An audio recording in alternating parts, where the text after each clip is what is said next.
Los restos de Benedicto XIII, conocido como el Papa Luna, siguen condenados a no descansar en paz. Ahora cobran vida en una película del realizador aragonés Germán Roda. 600 años sin descanso. Es una historia de suspense que verá la luz a finales de año.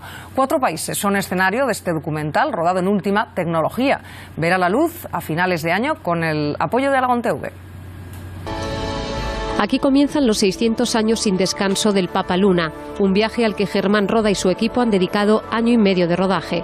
El resultado, 80 minutos de película documental en la que descubrimos al único antipapa español de la historia. No nos queremos quedar en contar la vida del Papa Luna, ni mucho menos. Hemos querido contar varias historias en paralelo relacionadas con su época, con su peculiar forma de entender la religión y, sobre todo, con sus restos y todo lo que han generado a lo largo de los años. Unos restos que despertaron primero la pasión de 2 forenses. Ellos reconocieron aquel cráneo. Todo lo que han vivido tanto Salvador Baena como José Manuel Arredondo durante el proceso, con todo, con el robo, con la identificación del cráneo, la datación, han pasado tantas cosas, porque de verdad que todo lo que rodea la figura de Papa Luna es que tiene unos ingredientes para una historia increíble. Lo tiene todo: valor histórico, científico, policial.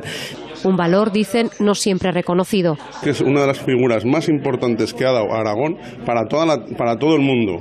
Y es un papa que tiene tanta importancia como pudiera ser el Papa Francisco en estos momentos. Ahora nosotros nos miramos hacia adentro y vemos que se está revisando el papel de la Iglesia, pues es muy probable que tendremos que leer un día las bulas del Papa Luna para saber hasta dónde llegó. 20 voces reivindican el rango universal de aquel papa. En Escocia, España, Italia, Francia, médicos, historiadores y hasta ingenieros cuentan las andanzas de unos restos que en vida protagonizaron una historia de película.